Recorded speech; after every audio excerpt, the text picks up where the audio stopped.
Alam nyo ba na madali lang pala gumawa ng tikoy? Dahil 3 ingredients lamang ang pwede nating gamitin dito. At dahil dumaan ang Chinese New Year, kaya naisipan kong gumawa ng ganito. Tara, let's cook. Una, i-prepare muna natin ang mga dry ingredients tulad ng glutinous powder 2 cups. Isama na rin natin ang 1 cup white sugar or wash sugar. Tapos, haluin lamang natin ito, siguraduhin na ma-well mix ang ating dry ingredient. Kapag alam mong nahalo mo na ito ng mabuti, pwede na tayo maglagay ng tubig, 1 cup only. Dahan-dahan lamang sa paglagay para makuha natin o matansya natin ang tamang consistency. Tamang paghalo lamang ang sikreto dito para matunaw talaga ang ating glutinous powder tulad nito. Kapag okay na ito, pwede na muna natin ito isit aside at magpahid tayo ng cooking oil sa ating lyanera na gagamitin. Pahiran lamang natin ito ng mabuti pati yung mga sides ng ating lyanera. Malaking lyanera na rin ang aking ginamit dito kasi medyo marami-rami ang aking naitimpla na mixture. Tapos, pwede na natin i-transfer ang ating mixture sa ating lyanera. Tapos, pwede natin ito takpan ng parchment paper or ng baking paper ang ating lyanera para hindi ito matuluan ng moist. After that, pwede na natin ito isalang sa ating steamer kapag kumukulo na ang tubig.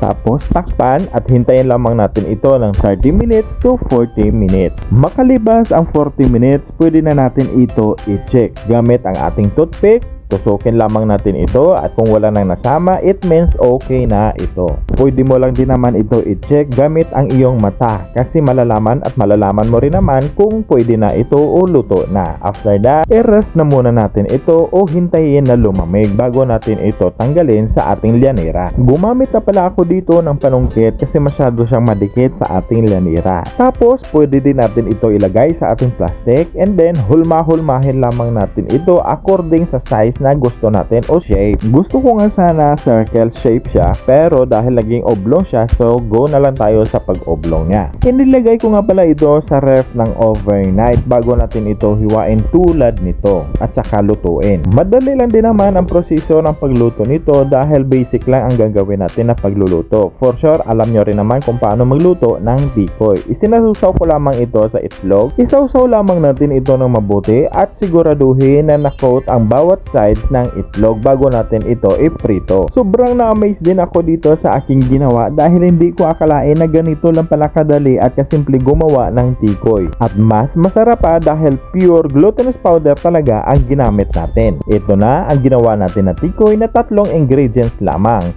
Lantakan na yarn, tikiman time, yummy!